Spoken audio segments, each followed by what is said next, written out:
Did Ilhan Omar commit immigration fraud? There are two things that we are going to look at. One is, of course, the alleged marriage with her own brother. The other one is, how did she even get into the United States?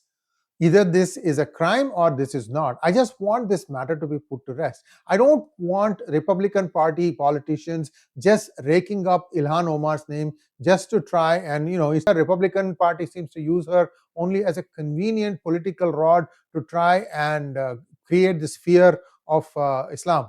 But really, what did she do? Because there is compelling evidence of her and her family doing some very funny things to get into the United States. Oh, by the way, the amount of fraud that happens for people who are trying to get into the United States from some of the African countries is just off the charts. 80% of the claims of family relationships are not really true. Then the Department of State wisened up and they instituted a DNA program. But when was that done? 2008.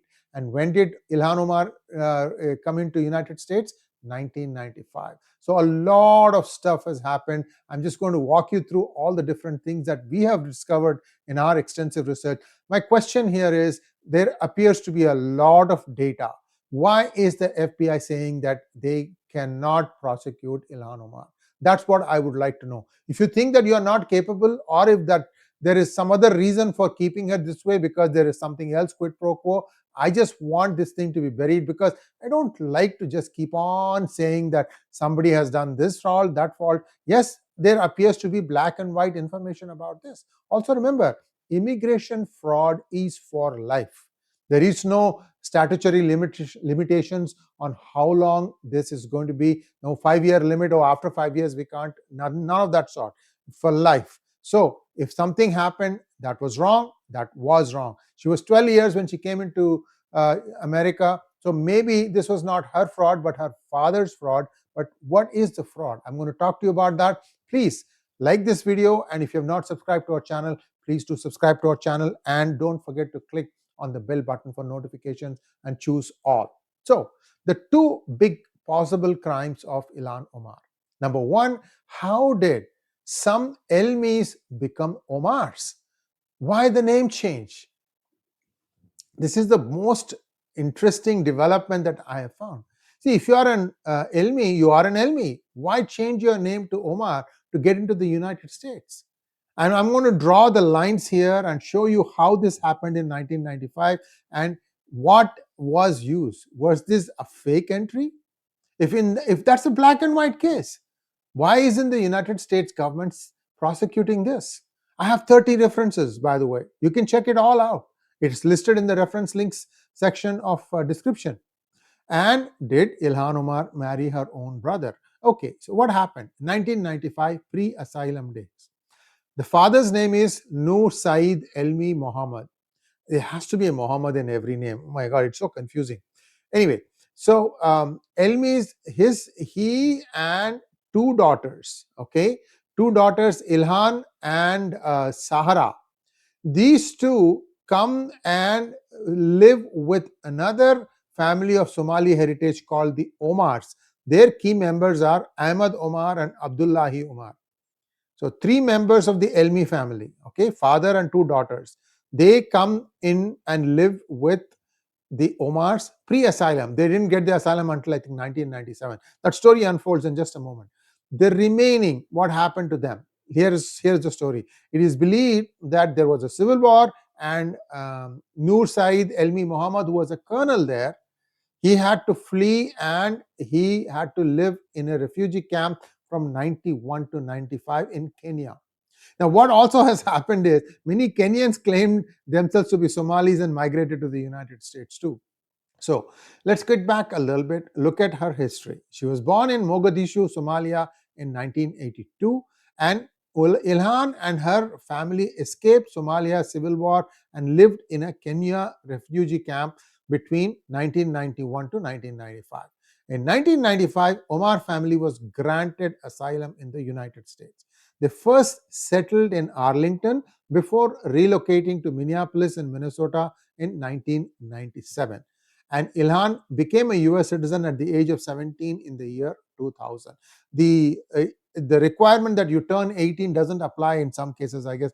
Whatever, the refugees are under a different priority queue, so maybe they got all this. But look at this thing. Asylum grant, in what name was it given? This is where things get very interesting. 3 Elmis siblings were granted asylum in the United Kingdom. Who were they? Leila Noor, Muhammad Noor, and Ahmed Noor Saeed Elmi. Remember this name, Ahmed Noor Saeed Elmi. Okay, next. In United States, 3 of the Elmis come in, but their names are changed. Noor Saeed Elmi Muhammad, the father, suddenly becomes Noor Omar Muhammad. Sarah Noor Saeed Elmi becomes Sahra Noor, and Ilhan Noor Saeed Elmi becomes Ilhan Abdullahi Omar. Now you see how she has got that Omar name. But how did it happen? If you are born an Elmi, you should always be an Elmi, right? What was the intent behind changing the name? Was there falsification? Was there something where they had some kind of a connection or an agreement with the Omar family, which had been living in Virginia much longer? So this is the part that appears to be in question, and the data that we are providing you claims that false identities were used to become members of an unrelated Omar family. You understand what I'm saying? See, they were never part of this. Somewhere something happened, some adjustment, and they suddenly became the members of this family. The other 3, Leila Ahmed and Muhammad Noor Saeed Elmi, were reportedly granted asylum in the UK under their real names. This is just getting more and more sleazy. Then what happened? In 2009, US citizen Ilhan Abdullah Omar married UK citizen Ahmed Noor Saeed Elmi in Minnesota in 2009. Both enroll in North Dakota State University, and Ilhan graduates in 2011 spring, and that is precisely when they claim they ended the relationship. And who is Ahmed Noor Saeed Elmi? It is her own brother. The marriage controversy is because investigative reports say that Ahmed Noor Saeed Elmi was Ilhan's brother. They married in 2009 and got divorced in 2017. And the allegation is that she did this to facilitate her brother's immigration status, according to Abdi Hakim Usman, a member of Minneapolis Somali community. Usman contends that the marriage was a strategic move to secure immigration benefits for Ahmed Noor. Well, this is fraud under United States Constitution. So what other things are there? In 2017, she swore under penalty of perjury, means lying. She has not seen or heard from her husband since June 2011 and has no idea how to find him. Well, if you looked at their social media accounts during this period, you will see a lot of evidence to the contrary. These social media posts are suddenly deleted. But you go and look at the links, people have archived these, and there is evidence of what happened.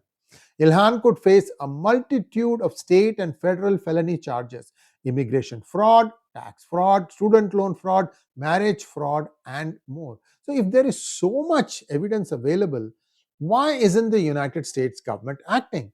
I had questioned this of Trump even in the 2016 to 2020 period. If you have so much evidence against her, why don't you deport her back to Somalia? You were the president at that time. Now you are back as the president. I am asking President Trump, why are you not acting on this? Now Kash Patel is the director of FBI, and here is a serious fraud. I mean, you are giving serious sentences to people who are just going to vandalize a Tesla car, and here you have a congresswoman who has lied through her teeth. I'm just stunned. Why there's so much difference? See, what has happened is the sibling relationship evidence has come out, verified documents confirm that Ilhan, Sarah, Leela, and Ahmed share the same father, Noor Saeed Elmi Muhammad. And Ahmed and Leila lived in the same address in London in Camden, and Ahmed attended the Haverstock school there. Ilhan and Ahmed both refer to Leila Elmi's daughters as their nieces. Ilhan liked photos of them in Camden. Ahmed refers to Layla as mum, suggesting that she was his guardian under the UK's kinship care arrangement. Now, this is one side. On the other side, she is already married to a person called Ahmed Hirsi in 2002, has 2 children, and then they separate through Islamic divorce in 2008. I don't know if Minnesota recognizes that. If it does not, then she is married to Ahmed Hirsi while she decides to legally marry her own brother, Ahmed 𝗟𝗏𝙗𝗍 in 2009. Polyandry here. And interesting thing was, in 2011, Omar and Hirsi reconciled while she was still legally married to Elmis and has a third child together, but separated again in October 2019 and then later divorced. I mean, she has utterly disregarded what is US Constitution, the rules of the law of the land. Nothing has been considered right. And this person wants to sit in judgment over our future. Just think about it, guys. This is one of the deepest plants I can think of. Omar married political consultant 𝗏𝗏𝗏 in March 2020 after their relationship reportedly began while 𝗏𝗏𝗏 was still married to his previous wife. That is another sorry saga on its own. Evidently, evidence emerged of a certain 𝗏𝗏𝗏 and Ilhan Omar being, in somewhere outside of where they live. Just sleaze. Now, what is the community, the Somali American community, saying? Signature evidence shows that Ilhan Omar's father and in-laws signed letters related to Somali political matters, helping confirm documented family ties. Somali American community members confirm the relationship and identity claims because they try to make it look like these are different people and somehow try and pull wool over our eyes.